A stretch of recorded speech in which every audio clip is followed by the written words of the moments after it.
اعوذ باللہ من الشیطان الرجیم بسم اللہ الرحمن الرحیم الحمد للہ رب العالمین والصلاة والسلام علی محمد وعلی آلہ الطیبین الطاہرین المعصومین واللعنۃ الدائمۃ علی اعدائہم اجمعین اما بعد فقد قال اللہ سبحانہ وتعالی فی کتابہ المجید بسم اللہ الرحمن الرحیم شہر رمضان الذي انزل فیہ القرآن ھدی للناس وبینات من الہدی والفرقان۔ محترم ناظرین کرام، قرآن مجید کے 26ویں پارے کا خلاصہ آپ کی خدمت میں حاضر ہے۔ قرآن مجید کے 26ویں پارے میں سورہ مبارکہ جاسیہ کی باقی ماندہ آیتیں یعنی آیت نمبر 33 سے لے کر آیت نمبر 37 تک، اور اس کے علاوہ سورہ احقاف، سورہ محمد، سورہ الفتح، سورہ حجرات، سورہ قاف اور سورہ زاریات کی ابتدائی 30 آیتیں اس پارے میں شامل ہیں۔ اس پارے کی ابتدائی آیت میں، جو کہ سورہ جاسیہ کی تقریباً اختتامی آیات ہیں، اس میں خداوند کریم نے کافروں کے عذاب کا تذکرہ کیا اور فرمایا کہ یہ جس عذاب خدا کا مذاق اڑاتے ہیں وہی عذاب ان کو آ گھیر لے گا، اور ان سے کہا جائے گا کہ وَقِيلَ الْيَوْمَ نَنْسَاكُمْ كَمَا نَسِيتُمْ لِقَاءَ يَوْمِكُمْ هَذَا وَمَأْوَاكُمُ النَّارُ وَمَا لَكُمْ مِن نَاصِرِينَ۔ ان سے کہا جائے گا کہ تمہیں آج ویسے ہی بھلا دیا گیا کہ جس طریقے سے تم ہماری ملاقات کو آج کے دن بھلا چکے تھے، اور جو تمہارا ٹھکانہ ہے وہ آتش جہنم ہے، اور آج تمہارا کوئی مددگار نہیں ہے۔ یہ عذاب خداوند کریم نے ان کو اس وجہ سے بھیجا کہ یہ اللہ کی آیات کا مذاق اڑاتے تھے اور دنیا کی زندگی نے ان کو دھوکے میں ڈال دیا۔ آخری آیت میں خداوند کریم نے اپنی حمد اور اپنی کبریائی کو بیان فرمایا۔ اس کے بعد جو سورہ ہے وہ سورہ مبارکہ احقاف ہے کہ جس کی 35 آیتیں ہیں۔ ابتدائی آیت میں خداوند کریم نے ذکر فرمایا کہ زمین اور آسمان اور جو کچھ ان دونوں کے درمیان ہے، خداوند کریم نے ان سب کو برحق خلق کیا ہے اور ایک معینہ مدت تک کے لیے خلق فرمایا ہے۔ فرمایا کہ وَمَا خَلَقْنَا السَّمَاوَاتِ وَالْأَرْضَ وَمَا بَيْنَهُمَا إِلَّا بِالْحَقِّ وَأَجَلٍ مُّسَمًّى وَالَّذِينَ كَفَرُوا عَمَّا أُنذِرُوا مُعْرِضُونَ، کہ ہم نے آسمانوں کو اور زمین کو اور جو کچھ آسمانوں اور زمین کے درمیان ہے ان کو خلق نہیں کیا مگر یہ کہ حق کے ساتھ اور ایک معینہ مدت تک کے لیے خلق کیا، لیکن جو لوگ کافر ہو گئے ہیں وہ جس چیز سے ان کو ڈرایا جاتا ہے وہ اس سے منہ پھیر لیتے ہیں۔ پھر اس کے بعد خداوند کریم نے مشرکین کے عقیدے کی نفی کرتے ہوئے ان سے سوال کیا کہ یہ بتلاؤ کہ جو تمہارے شرکاء ہیں کیا انہوں نے کوئی چیز خلق کی ہے؟ اگر انہوں نے کوئی چیز خلق کی ہے تو وہ ہمارے سامنے لے کر آؤ، یا پھر انہیں آسمان کی خلقت میں کوئی شراکت حاصل ہے؟ اگر ایسا ہے تو اس کے اوپر کوئی محکم دلیل یا کوئی کتاب لے کر آؤ، یا کوئی ایسا قول، ایسا علم جو تم تک منتقل ہوا ہو، تم تک نقل ہوا ہو، اسے ہمارے سامنے پیش کرو۔ پھر اس کے بعد خداوند کریم نے روز قیامت مشرکین جو اپنے شرکاء سے بیزاری کا اظہار کریں گے اس کو بیان فرمایا، اور پھر اس کے بعد خداوند کریم نے بیان فرمایا کہ کافر ہمارے رسول پر تہمت لگاتے ہیں کہ یہ جادوگر ہے یا اس نے یہ قرآن اپنے پاس سے گڑھ لیا ہے۔ اس کے جواب میں خداوند کریم نے فرمایا کہ اے حبیب آپ ان سے کہہ دیجئے کہ اگر ایسا ہے تو میں خداوند کریم کے عذاب سے ڈرتا ہوں اور مجھے کوئی خدا کے عذاب سے بچانے والا نہیں ہے۔ یعنی اگر میں نے خدا پر جھوٹ باندھا ہے نعوذ باللہ، یا یہ قرآن میں نے اپنی جانب سے گڑھ لیا ہے، تو پھر اس کے ارتکاب میں، اس جرم کے ارتکاب میں خدا کے عذاب سے مجھے کوئی بچانے والا نہیں ہے۔ اور پھر فرمایا کہ ان سے کہہ دیجئے کہ اللہ ہی میرے اور تمہارے درمیان گواہی کے لیے کافی ہے۔ پھر اس کے بعد رسول اللہ صلی اللہ علیہ وآلہ وسلم نے فرمایا کہ دیکھو میں تمہارے درمیان کوئی انوکھا رسول نہیں ہوں، یعنی مجھ سے پہلے بھی جو ہے وہ رسول آ چکے ہیں، اور جس طریقے سے مجھ سے پہلے رسول آئے تھے وہ سب کے سب انسان تھے، تمہاری طرح کھاتے پیتے تھے، بالکل میں بھی اسی طرح کا ایک رسول ہوں، اور میں تو فقط وحی الہی کی پیروی کرتا ہوں۔ پھر اس کے بعد خداوند کریم نے بیان فرمایا کہ یہ قرآن گزشتہ آسمانی کتابوں کی تصدیق کرنے والا ہے جسے ہم نے عربی میں نازل فرمایا تاکہ ظالموں کے لیے عذاب خدا سے ڈرانے کا سبب بن سکے اور مومنین کے لیے بشارت کا باعث بن سکے۔ پھر اس کے بعد ان لوگوں کی جزا کا تذکرہ ہوا جو صاحبان ایمان ہیں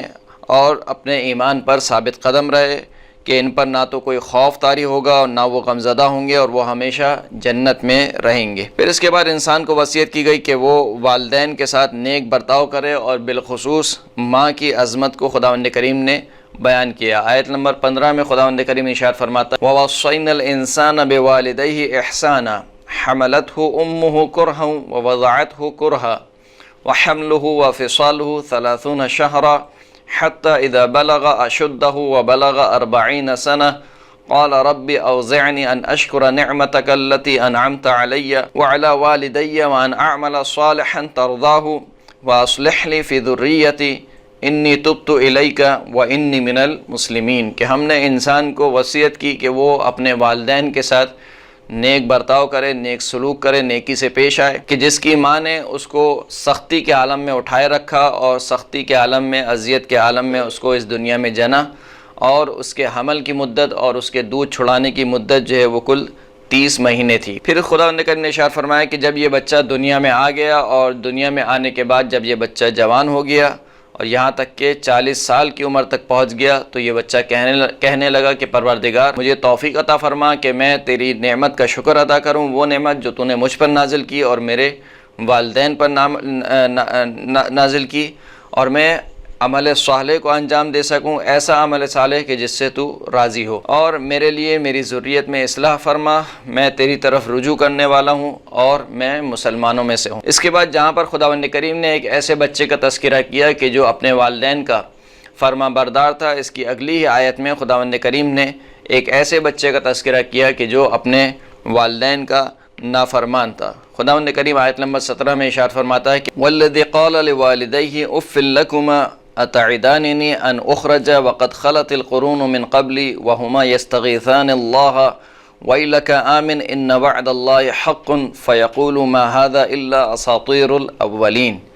کہ وہ شخص کہ جو اپنے والدین سے کہتا ہے کہ تم پروائے ہو، کیا تم دونوں مجھے ڈراتے ہو کہ میں دوبارہ اٹھایا جاؤں گا، جبکہ مجھ سے پہلے بھی کئی لوگ یعنی کئی بستیاں اور کئی افراد جو ہے وہ اس دنیا سے گزر چکے ہیں، اگر اٹھایا جانا ہوتا تو ان کو بھی دوبارہ اب تک اٹھایا جا چکا ہوتا۔ وَهُمَا يَسْتَغِيثَانِ اللَّهَ، جبکہ اس کے دونوں والدین جو ہے وہ اللہ سے مدد طلب کرتے ہیں اور کہتے ہیں کہ تجھ پر وائے ہو اور اللہ پر ایمان لیا کہ کیونکہ اللہ کا وعدہ حق ہے، تو بس وہ کہتا ہے کہ یہ تو پرانے لوگوں کی قصے کہانیاں ہیں۔ پھر اس کے بعد خداوند کریم نے ذکر فرمایا کہ آخرت کی جو درجات ہیں وہ اعمال پر منحصر ہیں، جس کا جیسا عمل ہوگا اس کو ویسے ہی درجہ ملے گا۔ البتہ اعمال بھی جو ہے وہ انسان کے عقیدے پر منحصر ہیں۔ اعمال کے لیے پہلے انسان کا عقیدہ درست ہونا چاہیے، عقیدہ درست ہونے کے بعد پھر انسان جیسے اعمال اور جتنی مقدار میں اعمال انجام دیتا ہے اس کو آخرت میں ویسا ہی درجہ ملے گا۔ پھر اس کے بعد خداوند کریم نے کافروں کے عذاب کا تذکرہ کیا، اور پھر اس کے بعد آیت نمبر 21 سے لے کر آیت نمبر 27 تک قوم عاد کا تذکرہ ہوا کہ جنہوں نے اپنے نبی کی مخالفت کی تو خدا نے ان پر اپنا عذاب کو بھیج دیا۔ پھر اس کے بعد خداوند کریم نے کچھ جنوں کا تذکرہ کیا کہ کچھ جن جب رسول خدا کے پاس حاضر ہوتے ہیں تو قرآن کی آیتوں کو غور سے سنتے ہیں اور کہتے ہیں کہ کان لگا کر سنو، اور پھر وہ اپنی قوم کے پاس جاتے ہیں اور اپنی قوم کو قرآن مجید کا تعارف کرواتے ہیں اور اپنی قوم کو ایمان کی دعوت دیتے ہیں۔ اور پھر اس کے بعد آخر میں خداوند کریم نے اپنی توحید کا ذکر فرمایا اور کافروں کے عذاب کا تذکرہ ہوا، اور آخری آیت میں رسول اللہ صلی اللہ علیہ وآلہ وسلم کو صبر کی تلقین کی گئی۔ اس کے بعد جو اگلا سورہ ہے وہ سورہ مبارکہ محمد ہے کہ جس کی کل 38 آیتیں ہیں۔ اس کی ابتدائی آیت میں خداوند کریم نے کافروں کے اعمال کے تذکرہ کیا کہ ان کے اعمال سوائے بربادی کے اور کچھ نہیں ہیں اور گمراہی کے اور کچھ نہیں ہیں، اور پھر اس کے بعد خداوند کریم نے بیان فرمایا کہ جو لوگ صاحبان ایمان ہیں اور جو عمل صالح کو انجام دیتے ہیں اور جو کچھ ہمارے رسول پر یعنی ہمارے رسول حضرت محمد مصطفیٰ صلی اللہ علیہ وآلہ وسلم پر نازل ہوا اس پر ایمان رکھتے ہیں تو اللہ ان کے گناہ معاف فرما دے گا اور ان کے امور کی اصلاح فرمائے گا۔ اس کے بعد خداوند کریم نے جہاد فی سبیل اللہ کا حکم دیا، اور جو لوگ اللہ کی راہ میں جہاد کرتے ہیں ان کی جزا کا ذکر ہوا۔ ایمان والوں کو حکم دیا گیا کہ اگر تم اللہ کی مدد اور نصرت کرو یعنی اللہ کے دین کی مدد اور اللہ کے دین کی نصرت کرو تو خداوند کریم بھی تمہاری مدد فرمائے گا اور تمہیں ثابت قدم رکھے گا۔ پھر اس کے بعد خداوند کریم نے کافروں کے اعمال حبط کیے جانے کا ذکر کیا اور ان سے کہا گیا کہ کیا تم نے زمین پر سیر نہیں کی کہ گزشتہ اقوام کی عاقبت کو دیکھتے کہ کس طریقے سے ہم نے گزشتہ اقوام کو جو کہ ہماری نافرمان تھیں ہم نے ان کو عذاب میں مبتلا کیا اور وہ تباہ اور برباد ہو گئیں۔ پھر اس کے بعد خداوند کریم نے بیان فرمایا کہ اللہ مومنین کا ولی ہے جبکہ کافروں کا کوئی ولی اور سرپرست نہیں ہے۔ اس کے بعد صاحبان ایمان کی جزا کا تذکرہ ہوا اور کافروں کے آخری ٹھکانے کا تذکرہ ہوا جو کہ جہنم ہے، اور پھر متقین کی جنت کا تذکرہ ہوا اور اس کی نعمتوں کا خداوند کریم نے ذکر فرمایا، اور یوں متقین اور کفار کا ایک طریقے سے موازنہ پیش کیا گیا۔ پھر اس کے بعد خداوند کریم نے بیان فرمایا کہ ہم نے کافروں کے دلوں میں مہر لگا دی ہے، اب ان کو آپ کی باتیں کچھ سمجھ میں نہیں آنے والی، یعنی اب آپ ان کو جتنی بھی ہدایت دیتے رہیں خود ان کے اپنے اعمال کی وجہ سے ان کے دلوں پر مہر لگ گئی ہے، اب انہیں کوئی بات سمجھ میں نہیں آئے گی۔ پھر اس کے بعد خداوند کریم نے قیامت کا تذکرہ کیا کہ وہ اچانک سے آنے والی ہے۔ منافقین کا تذکرہ ہوا کہ جب آپ انہیں جہاد کا حکم دیتے ہیں تو یہ آپ کو ایسے دیکھتے ہیں کہ جیسے ان کے اوپر غشی طاری ہو گئی ہو۔ اس کے بعد زمین پر فساد پھیلانے والوں اور قطع رحمی کرنے والوں پر اللہ نے لعنت بھیجی، اور اگلی آیت میں یعنی آیت نمبر 24 میں خداوند کریم نے قرآن مجید میں غور و فکر اور تدبر کرنے کا حکم فرمایا کہ افلا یتدبرون القرآن ام علی قلوب اقفالها، کہ کیا یہ قرآن میں تدبر اور غور و فکر نہیں کرتے یا ان کے دلوں پر تالے پڑے ہوئے۔ پھر اس کے بعد خداوند کریم نے مرتد افراد کا تذکرہ کیا کہ جو ایمان لانے کے بعد دوبارہ کافر ہو گئے، کہ شیطان نے ان کے عمل کو اچھا بنا کر پیش کیا اور انہیں آرزو میں مبتلا کیا، اور پھر خداوند کریم نے ان کے عذاب کا تذکرہ کیا۔ پھر اس کے بعد دوبارہ خداوند کریم نے منافقین کا تذکرہ کیا کہ اگر اللہ چاہتا تو آپ کو ان منافقین کی پہچان کروا دیتا کہ جو اپنے سینے میں اسلام کے خلاف بغض اور کینہ چھپائے رکھتے ہیں۔ پھر خداوند کریم نے صاحبان ایمان کو اللہ اور اللہ کے رسول کی اطاعت کا حکم دیا، اور اس بات کو بیان فرمایا کہ جو شخص بھی کفر کی حالت میں مر گیا خداوند کریم اسے ہرگز نہیں بخشے گا۔ اس کے بعد دنیا کی حقیقت بیان کی گئی، اور آخری آیات میں بیان ہوا کہ جب تمہیں اللہ کی راہ میں انفاق کا حکم دیا جاتا ہے تو تم میں سے بعض لوگ جو ہیں وہ بخل کرنے لگتے ہیں، اور پھر خداوند کریم نے بخل کی مذمت کی اور اس بات کا بیان فرمایا کہ دیکھو جو اللہ تمہیں انفاق کا حکم دے رہا ہے تو نعوذ باللہ ایسا نہیں ہے کہ اللہ کے پاس کچھ کمی ہے یا اللہ تم سے کچھ چاہتا ہے، بلکہ خداوند کریم تو بے نیاز ہے، اس کو کسی کے خزانے کی اور کسی کے مال و دولت کی اس کو کوئی ضرورت نہیں ہے، بلکہ یہ انفاق خود تمہارے لیے، تمہارے اپنے نفسوں کے لیے بہتر ہے۔ اس کے بعد جو اگلی سورہ شروع ہوتی ہے وہ سورہ مبارکہ فتح ہے کہ جس کی کل 29 آیتیں ہیں۔ پہلی آیت میں خداوند کریم نے اپنے حبیب کو فتح مبین، واضح اور کھلی ہوئی فتح کی نوید سنائی کہ اکثر مفسرین کے مطابق اس فتح سے مراد صلح حدیبیہ ہے، اور صلح حدیبیہ کے واقعے کی طرف خداوند کریم نے اشارہ فرمایا، اور صلح حدیبیہ کو فتح مبین قرار دیا گیا۔ اس صلح سے بعض مسلمانوں کو کچھ تحفظات سے، اور وہ یہ صلح نہیں کرنا چاہتے تھے، وہ چاہتے تھے کہ ہم جو ہے وہ کفار سے لڑیں، تو خداوند کریم نے آیت نمبر 4 میں ارشاد فرمایا کہ هو الذی انزل السکینۃ فی قلوب المؤمنین لیزدادوا ایمانا مع ایمانہم وللہ جنود السماوات والارض وکان اللہ علیما حکیما، کہ خداوند کریم وہ ہے کہ جس نے سکون اور اطمینان کو مومنین کے دلوں میں نازل کیا۔ یعنی جب یہ صلح حدیبیہ کا واقعہ ہو رہا تھا تو بعض مومنین کہ جو جوشیلے مومنین تھے اور ان کو کچھ تحفظات تھے اس صلح پر، تو ان کے متعلق خداوند کریم نے فرمایا کہ ہم نے مومنین کے دلوں میں سکون اور اطمینان کو نازل کیا تاکہ ان کا ایمان جو ہے وہ اضافہ ہو سکے ان کے ایمان میں، اور خداوند کریم کے لیے ہی آسمانوں اور زمین کے لشکر ہیں، اور خداوند کریم جاننے والا بھی ہے اور صاحب حکمت بھی ہے۔ اس کے بعد خداوند کریم نے مومنین اور مومنات کی جزا اور منافقین اور منافقات کے عذاب کا تذکرہ کیا۔ اس آیت میں خداوند کریم نے خاص اہتمام کیا، یعنی گزشتہ قرآن مجید کی آیات میں عمومی طور پر مردوں کے لیے جو صیغہ استعمال ہوتا ہے یعنی مومنین اور منافقین وہ استعمال ہوا، لیکن اس آیت میں خداوند کریم نے باقاعدہ مومنین اور مومنات اور منافقین اور منافقات کو الگ الگ کر کے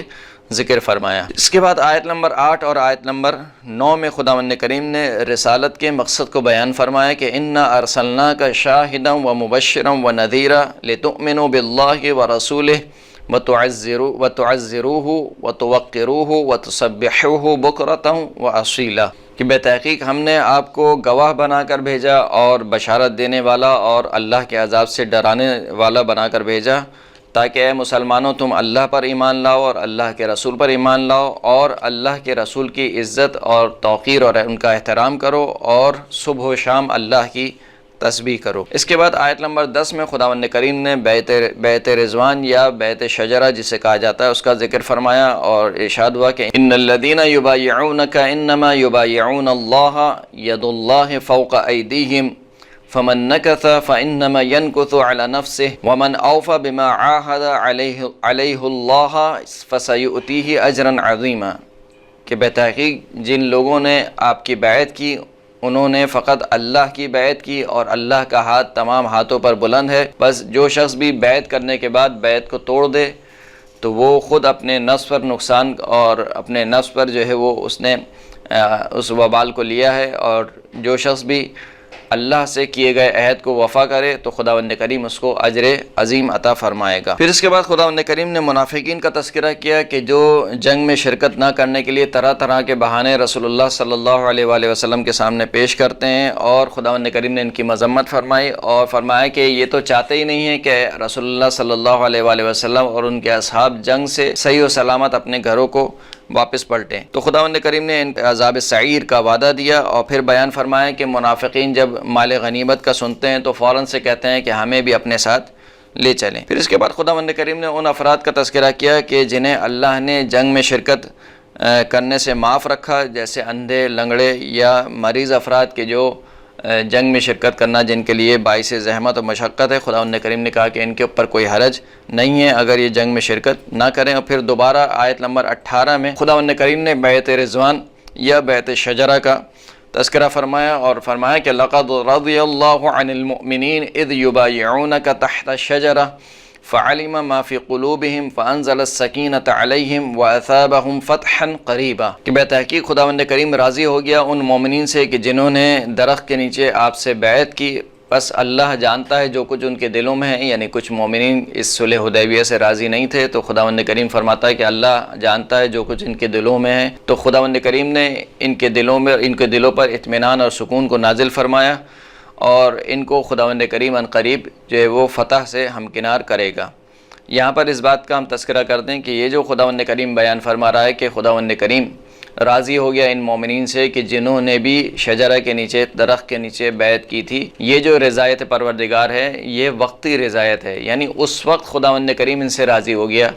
اس کا یہ مطلب یہ نہیں ہے کہ پوری زندگی، اب آنے والی زندگی سے بھی جو ہے خداوند کریم راضی ہے، کیونکہ اگر یہ مطلب لیا جائے کہ ان سے خداوند کریم راضی ہو گیا، یعنی ابھی بھی راضی ہو گیا جب یہ بیعت کر رہے ہیں، اور اب جو ان کی آئندہ آنے والی زندگی ہے اس سے بھی خداوند کریم اگر راضی ہو گیا ہے، تو پھر اس سے نتیجہ یہ نکلے گا کہ جن لوگوں نے بھی بیعت رضوان یا اس درخت کے نیچے بیعت کی تھی وہ تمام کے تمام معصوم ہستیاں کہلائیں گی، کیونکہ ان سے خداوند کریم راضی ہو گیا۔ تو اب وہ اپنی آئندہ آنے والی زندگی میں جو کام بھی انجام دیں، اگر خداوند کریم ان سے راضی ہے تو اس کا مطلب یہ ہے کہ وہ ہستیاں جو ہے وہ معصوم ہستیاں ہیں، جبکہ کوئی بھی اس بات کا قائل نہیں ہے کہ وہ ہستیاں معصوم ہستیاں ہوں، بلکہ خداوند کریم بیان یہ فرمانا چاہ رہا ہے کہ اس وقت جب یہ آپ سے بیعت رضوان یا درخت کے نیچے جب بیعت کر رہے ہیں، اس وقت خداوند کریم ان سے راضی ہو گیا ہے۔ اب اگلی زندگی میں اگر یہ اپنی بیعت کے اوپر باقی رہتے ہیں، جس طریقے سے پہلی آیت میں جو تذکرہ گزرا ہے بیعت رضوان کا، کہ اگر اپنی بیعت کے اوپر باقی رہتے ہیں، اپنے ایمان کے اوپر باقی رہتے ہیں، رسول اللہ کی اطاعت اور ان کے فرمان کے اوپر باقی رہتے ہیں، تو خداوند کریم بھی ان سے راضی ہے۔ لیکن اگر یہ آئندہ آنے والی زندگی میں اللہ کی مخالفت کرتے ہیں یا اللہ کے رسول کی مخالفت کرتے ہیں تو قطعاً خداوند کریم ان سے راضی نہیں ہوگا۔ اس کے بعد خداوند کریم نے صلح حدیبیہ کے بعد وافر مقدار میں مسلمانوں کے ہاتھ مال غنیمت لگنے کی خبر سنائی کہ صلح حدیبیہ کے بعد جو ہے وہ وافر مقدار میں مال غنیمت مسلمانوں کے ہاتھ لگے گا، اور پھر خداوند کریم نے مسلمانوں پر اپنا خاص لطف و کرم جو کیا اس کو بیان فرمایا۔ پھر آیت نمبر 25 میں خداوند کریم نے صلح حدیبیہ کی اصل علت اور حکمت کو بیان فرمایا۔ ارشاد ہوا کہ ہم الذین کفروا وصدوکم عن المسجد الحرام والحدی معکوفا ان یبلغ محلہ ولولا رجال مؤمنون ونساء مؤمنات لم تعلموهم ان تطؤوهم تصیبکم منہم معرۃ بغیر علم فیدخل اللہ فی رحمتہ من یشاء لو تزیلوا لعذبنا الذین کفروا منہم عذابا علیما۔ خداوند کریم بیان فرماتا ہے کہ یہی وہ لوگ ہیں کہ جنہوں نے کفر اختیار کیا اور جو تمہیں مسجد الحرام سے روکتے ہیں، اور جو قربانی کے اونٹ ہیں ان کو اپنی جگہ پر جانے سے روکتے ہیں۔ اور پھر خداوند کریم بیان فرماتا ہے کہ اگر کچھ مومنین اور مومنات مکہ میں نہ ہوتے کہ جن کے بارے میں تمہیں علم نہیں ہے، اور تم اپنی نادانستگی میں ان کو بھی ہلاک کر ڈالتے، اور پھر ان کی جو ذلت تھی یا ان کا جو نقصان تھا وہ تمہارے حصے میں بھی آتا، تو پھر خداوند کریم ضرور تمہیں جنگ کا حکم دیتا ہے۔ یعنی یہ جو صلح حدیبیہ واقع ہوئی ہے، اس کی ایک بڑی وجہ یہ ہے کہ مکہ میں کچھ مومنین اور کچھ مومنات ایسے تھے کہ جن کے بارے میں مسلمانوں کو علم نہیں تھا۔ خداوند کریم فرماتا ہے کہ اگر ہم تمہیں جنگ کا حکم دے دیتے تو تم ان مسلمانوں کو بھی ہلاک کر ڈال۔ تو اس وجہ سے خداوند کریم نے جنگ کو روکا تاکہ خداوند کریم جس کو چاہے اپنی رحمت میں داخل کرے، اور اگر یہ دو الگ الگ ہوتے، یعنی کفار اور مومنین الگ الگ ہوتے، تو پھر خداوند کریم جو کفار ہیں ان کو دردناک عذاب میں مبتلا فرماتا۔ پھر اس کے بعد خداوند کریم نے بیان فرمایا کہ ہم نے اپنے رسول کو جو خواب دکھایا تھا فتح مکہ کا، وہ فتح مکہ کا خواب ہم نے سچ کر دکھایا، اور رسول اللہ کو ہم نے فتح مکہ سے سرفراز فرمایا۔ اور پھر آخری آیت میں خاص اصحاب پیغمبر صلی اللہ علیہ وآلہ وسلم کی خصوصیات جو کہ توریت اور انجیل میں ذکر ہوئیں، ان کو خداوند کریم نے بیان فرمایا۔ اس کے بعد جو اگلی سورہ ہے وہ سورہ مبارکہ حجرات ہے کہ جس کی کل 18 آیات ہیں، اور اس کی ابتدائی آیت میں خداوند کریم نے مسلمانوں کو الہی نمائندے کا ادب اور احترام کرنا سکھلایا ہے، اور اس بات کو بیان فرمایا ہے کہ جو الہی نمائندہ ہے وہ اگرچہ کہ دیکھنے میں انسانوں کی جنس سے ہے اور تمہاری طرح کھاتا پیتا ہے، لیکن اس کا یہ مطلب نہیں ہے کہ وہ بالکل ہی تمہاری طرح ہیں، کہ تم اپنے جیسا برتاؤ اس کے ساتھ کرو، کہ جیسے اپنے میں سے ایک دوسرے کو آواز لگاتے ہو بالکل اسی طریقے سے اس کو آواز لگاؤ، یا جیسے اپنے آپس میں ایک دوسرے کے ساتھ برتاؤ کرتے ہو اسی طریقے کے برتاؤ اس کے ساتھ کرو۔ اور یہاں تک کہ سخت الفاظ میں خداوند کریم نے مذمت کی کہ جو ہمارے رسول کا احترام نہیں کرے گا، ہمارے رسول کو بالکل ویسے پکارے گا کہ جیسے آپس میں ایک دوسرے کو پکارتا ہے، تو خداوند کریم اس کے اعمال حبط کر لے گا۔ یعنی یہ خداوند کریم کی جانب سے بہت بڑی تہدید ہے مسلمانوں کے لیے کہ اگر تم نے ہمارے رسول کا احترام نہیں کیا تو تمہارے سارے اعمال حبط ہیں، اگرچہ کہ تم نمازیں پڑھ رہے ہو، روزے رکھ رہے ہو، حج انجام دے رہے ہو، لیکن اگر ہمارے رسول کا احترام نہیں کرتے تو تمہارے سارے اعمال تمہارے منہ پر مار دی جائیں گے۔ خداوند کریم ابتدائی آیت میں ارشاد فرماتا ہے کہ یا ایھا الذین آمنوا لا تقدموا بین یدی اللہ ورسولہ واتقوا اللہ ان اللہ سمیع علیم۔ اے ایمان والو، اللہ اور اللہ کے رسول پر آگے نہ بڑھو، مقدم نہ ہو، اللہ کا تقوی اختیار کرو کہ خداوند کریم سننے والا بھی ہے اور جاننے والا بھی ہے۔ پھر ارشاد ہوا کہ یا ایھا الذین آمنوا لا ترفعوا اصواتکم فوق صوت النبی ولا تجہروا لہ بالقول کجہر بعضکم لبعض ان تحبط اعمالکم وانتم لا تشعرون، کہ اے ایمان والو اپنی آوازوں کو ہمارے نبی کی آواز پر بلند نہ کرو، اور ہمارے نبی کو ایسے مت پکارو کہ جیسے تم آپس میں ایک دوسرے کو پکارتے ہو، کہ اگر تم نے یہ کام کیا تو تمہارے اعمال حبط ہو جائیں گے اور تمہیں معلوم بھی نہیں پڑے گا۔ پھر ارشاد ہوا کہ ان الذین یغضون اصواتهم عند رسول اللہ اولئک الذین امتنح اللہ قلوبهم للتقوی لهم مغفرۃ واجر عظیم، کہ وہ لوگ جو اپنی آوازوں کو ہمارے رسول کی بارگاہ میں نیچے رکھتے ہیں، یہی وہ لوگ ہیں کہ خداوند کریم نے جن کے دلوں کا امتحان تقوی کے لیے لیا ہے، اور ان کے لیے مغفرت بھی ہے اور ایک عظیم اجر بھی ہے۔ پھر ارشاد ہوا کہ ان الذین ینادونک من وراء الحجرات اکثرهم لا یعقلون، بتحقیق وہ لوگ جو حجروں کے پیچھے سے آپ کو پکارتے ہیں ان میں سے اکثر لوگ تو عقل ہی نہیں رکھتے، سمجھ بوجھ ہی نہیں رکھتے۔ وَلَوْ أَنَّهُمْ صَبَرُوا حَتَّى تَخْرُجَ إِلَيْهِمْ لَكَانَ خَيْرًا لَهُمْ، اگر یہ صبر کریں یہاں تک کہ آپ خود ہی ان کے اوپر خارج ہو جائیں، یعنی خود ہی اپنے گھر سے باہر آ جائیں، تو یہ ان کے لیے زیادہ بہتر ہے۔ واللہ غفور الرحیم، اور خداوند کریم بخشنے والا بھی ہے اور رحم کرنے والا بھی ہے۔ اس کے بعد اگلی آیت میں خداوند کریم نے ذکر فرمایا کہ اگر فاسق اور فاجر کوئی خبر لے کر آئے تو اس کی خبر کی ضرور چھان بین کر لیا کرو، اور ہر خبر پر کان نہیں دھرا کرو۔ فرمایا کہ یا ایھا الذین آمنوا ان جاءکم فاسق بنبأ فتبینوا ان تصیبوا قوما بجہالۃ فتصبحوا علی ما فعلتم نادمین، کہ اے لوگو، اے صاحبان ایمان، اگر فاسق تمہارے پاس کوئی خبر لے کر آئے تو اس کی ضرور چھان بین کر لیا کرو، کہ کہیں ایسا نہ ہو کہ تم کسی قوم پر جو ہے وہ جہالت کے سبب کوئی اقدام کر بیٹھو اور پھر اپنے اقدام سے جو ہے وہ تم پشیمان اور نادم ہو جاؤ۔ پھر اس کے بعد خداوند کریم نے بیان فرمایا کہ اگر ہمارا رسول اکثر امور میں تمہاری اطاعت کرے تو تم خود مشکل میں پڑ جاؤ گے، اور خداوند کریم نے تمہارے لیے ایمان کو پسند فرمایا ہے اور اسے تمہارے لیے زینت بخشی ہے، اور کفر اور فسوق اور عصیان کو تمہارے لیے پسند نہیں فرمایا۔ پھر اس کے بعد خداوند کریم نے بیان فرمایا کہ اگر مسلمانوں کی دو جماعتیں آپس میں آمنے سامنے ہو جائیں تو جو ان میں سے ظالم جماعت ہے اس کے خلاف قتال کیا جائے، یعنی اس کے خلاف جنگ لڑی جائے اور اس کو جو ہے وہ اس کا جو فتنہ ہے اس کو ختم کیا جائے۔ اور پھر فرمایا کہ مومنین جو ہے وہ آپس میں بھائی بھائی ہیں، بس آپس میں جو ہے وہ ایک دوسرے کی اصلاح کرواؤ اور اللہ کا تقوی اختیار کرو۔ پھر اس کے بعد خداوند کریم نے مزید اخلاقی احکامات کو بیان کرتے ہوئے بیان فرمایا کہ کوئی قوم کسی دوسری قوم کا مذاق نہ اڑائے، اور ایک دوسرے کو برے القاب سے نہ پکارے، اور ایک دوسرے کے عیب بیان نہ کرے، کہ ممکن ہے کہ جس دوسری قوم کا مذاق اڑایا جا رہا ہے یا جس دوسری قوم کے عیب بیان کیے جا رہے ہیں وہ قوم تم سے زیادہ بہتر۔ پھر فرمایا کہ بدگمانی سے بچو، تجسس نہ کرو اور ایک دوسرے کی غیبت نہ کرو، اور جو شخص بھی کسی مومن بھائی کی غیبت کرتا ہے بالکل ایسی ہے کہ جیسے وہ اس کا گوشت کھاتا ہے۔ پھر اس کے بعد خداوند کریم نے بیان فرمایا کہ تمہارے درمیان جو ثقافتی اور علاقائی اور لسانی اختلافات ہیں گے وہ فقط اس وجہ سے ہیں کہ تاکہ ایک دوسرے سے پہچانے جاؤ، یعنی اگر کسی کی زبان مثال کے طور پر عربی ہے اور کسی کی زبان غیر عربی ہے، یا کسی کی زبان اردو ہے، کسی کی زبان سندھی ہے، کسی کی زبان کچھ اور ہے، کوئی انگریزی بولتا ہے، کوئی مثال کے طور پر ہندی بولتا ہے،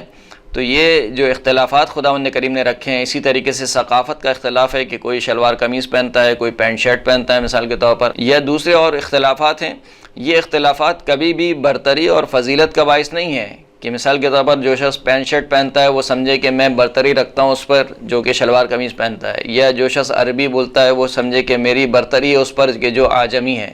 جو عربی نہیں بولتا، یا جو انگریزی بولتا ہے وہ یہ سمجھے کہ میں برتری اور فضیلت رکھتا ہوں کیونکہ میں انگریزی جانتا ہوں۔ خداوند کریم فرماتا ہے کہ یہ تمام اختلافات ہم نے فقط اس وجہ سے رکھے ہیں کہ تاکہ تم ایک دوسرے کو پہچانے جاؤ کہ یہ کس جگہ کا رہنے والا ہے، یہ کس قوم کا ہے، ورنہ یہ چیزیں کبھی بھی فضیلت اور برتری کا باعث نہیں ہے۔ جو چیز فضیلت اور برتری کا باعث ہے وہ کیا ہے؟ خداوند کریم کا تقوی ہے، کہ خداوند کریم نے بیان فرمایا کہ ان اکرمکم عند اللہ اتقاکم، کہ بتحقیق تم میں سے اللہ کے نزدیک سب سے محترم اور مکرم شخص وہ ہے کہ جو تم میں سب سے زیادہ اللہ کا تقوی اختیار کرنے والا ہے۔ پھر اس کے بعد خداوند کریم نے ایمان اور اسلام میں فرق کو بیان کیا کہ اسلام وہ ہے کہ جو فقط زبان تک محدود ہو جائے، اور ایمان وہ ہے کہ جو زبان سے اتر کر دل میں سما جائے۔ جب تک کلمہ لا الہ الا اللہ محمد رسول اللہ صلی اللہ علیہ وآلہ وسلم اپنی پوری تعویل اور تفسیر کے ساتھ انسان کے دل میں نہ سما جائے، اس وقت تک انسان مومن نہیں کہلا سکتا، اور جب تک یہ کلمہ فقط زبان پر جاری رہے اس وقت تک انسان مسلمان تو ہے لیکن مومن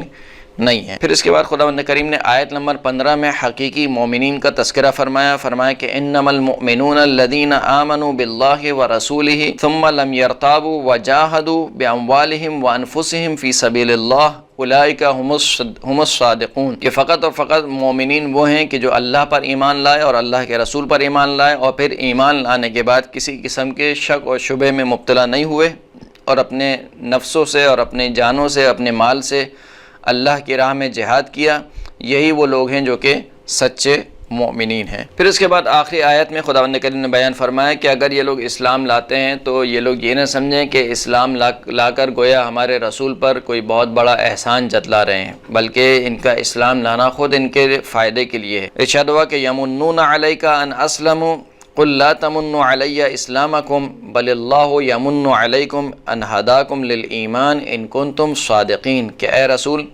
یہ تجھ پر احسان جتلاتے ہیں کہ یہ اسلام لے آئے۔ اے حبیب ان سے کہہ دیجئے کہ مجھ پر اپنے اسلام لانے کے ذریعے سے احسان مت جتلاؤ، بلکہ اللہ نے تم پر احسان کیا کہ تمہیں ایمان کی طرف ہدایت کی اگر تم سچے مومنین ہو۔ اور پھر خداوند کریم نے آخری آیت میں اپنے علم کا تذکرہ کیا، اور یوں سورہ مبارکہ حجرات کا اختتام ہوتا ہے، اور اس کے بعد جو اگلی سورہ ہے وہ سورہ قاف ہے کہ جس کی کل 45 آیات ہیں۔ ابتدائی آیت میں خداوند کریم نے بیان فرمایا کہ کافر اس بات سے تعجب کرتے ہیں کہ کیا ہم مرنے کے بعد دوبارہ اٹھائے جائیں گے، اور پھر خداوند کریم نے بیان فرمایا کہ خداوند کریم انسان کے تمام اعضاء جو مٹی میں مل جائیں گے ان کا علم رکھتا ہے، اور ان کو دوبارہ جوڑنے پر اور دوبارہ ان کو اٹھائے جانے پر، ان کو دوبارہ خلق کرنے پر قادر ہے۔ پھر اس کے بعد خداوند کریم نے آسمان اور زمین میں اپنی نشانیوں کا تذکرہ کیا، اور اس کے بعد خداوند کریم نے قوم نوح، اصحاب رس، قوم سمود، قوم عاد، قوم فرعون، قوم حامان، قارون، قوم لوط اور اصحاب ایکا اور قوم تبع کے بارے میں بیان فرمایا کہ ان سب کے پاس ہمارے رسول آئے اور ان سب نے ہمارے رسولوں کو جھٹلایا تو ان پر ہمارا عذاب۔ پھر خداوند کریم نے فرمایا کہ کیا ہم پہلی خلقت سے تھک چکے ہیں کہ اب دوبارہ ہم مثال کے طور پر خلق نہیں کر سکتے، یعنی جو کافر کہتے ہیں کہ ہم دوبارہ کیسے خلق کیے جائیں گے، تو خداوند کریم بیان فرماتا ہے کہ کیا خداوند کریم پہلی خلقت سے تھک گیا ہے کہ آدم سے لے کر اب تک خداوند کریم انسانوں کو خلق کر رہا ہے، تو جو پہلی خلقت سے نہیں تھکا ہے تو اب وہ دوسری خلقت سے کیوں کر تھک سکتا ہے؟ ہم ضرور بضرور دوسری خلقت کرنے پر بھی قادر ہیں۔ اس کے بعد خداوند کریم نے اپنے علم کا تذکرہ کیا کہ خداوند کریم انسان کے بارے میں اور جو کچھ انسان کے دل میں اور انسان کے نفس میں خطور کرتا ہے اس کو خداوند کریم جانتا ہے اور اس سے باخبر ہے۔ پھر دو فرشتوں کا تذکرہ ہوا کہ جو انسان کے اعمال مسلسل لکھ رہے ہیں، موت کی سختی اور سور پھونکے جانے اور روز محشر کے حالات کا تذکرہ ہوا، کفار کے عذاب کا تذکرہ ہوا اور متقین کی جنت کا ذکر ہوا۔ آسمان و زمین کی خلقت کا خداوند کریم نے ذکر فرمایا، اور پھر خداوند کریم نے اپنے حبیب رسول اللہ صلی اللہ علیہ وآلہ وسلم کو صبر کرنے اور صبح و شام اللہ کی تسبیح کرنے کا حکم دیا، اور آخری آیت میں خداوند کریم نے معاد کا تذکرہ فرمایا۔ اس کے بعد سورہ مبارکہ ذاریات شروع ہوتی ہے کہ جس کی کل 30 آیتیں، یعنی ابتدائی 30 آیتیں اس پارے میں 26ویں پارے میں شامل ہیں۔ ابتدائی آیت میں خداوند کریم نے چند قسمیں کھا کر خداوند کریم نے بیان فرمایا کہ قیامت برحق ہے، اور فیصلے کا دن اور حساب و کتاب کا دن جو ہے وہ برحق ہے۔ پھر اس کے بعد خداوند کریم نے ذکر فرمایا کہ جو قیامت کے منکر ہیں ان کے پاس اپنے دعوے کے لیے کوئی محکم دلیل نہیں ہے۔ کفار کی سزا اور متقین کی جزا کا ذکر ہوا، اور متقین کی کچھ صفات بیان ہوئیں۔ آسمان و زمین میں اور خود انسان میں خداوند کریم نے جو توحید کی نشانیاں رکھی ہیں ان کی طرف انسان کو توجہ دلائی، اور پھر اس کے بعد آخر میں خداوند کریم نے حضرت ابراہیم علیہ السلام کے مہمانوں کا تذکرہ کیا کہ جو پہلے حضرت ابراہیم کے پاس آئے اور حضرت ابراہیم کو بشارت دی ایک لڑکے کی، اور جب حضرت ابراہیم نے ان سے پوچھا کہ تم کس قوم کی طرف تم کو بھیجا گیا ہے، تو فرمایا کہ ہم قوم لوط کی طرف ہم کو بھیجا گیا ہے تاکہ ان کی قوم کو عذاب میں مبتلا کریں، سوائے جناب لوط اور ان کے اہل بیت کے، سوائے ان کی بیوی کے کہ جو کہ راہ راست پر نہیں تھیں۔ اور یوں اس طریقے سے یہ 26ویں پارے کا اختتام ہوتا ہے۔ وآخر الدعوانا ان الحمد للہ رب العالمین۔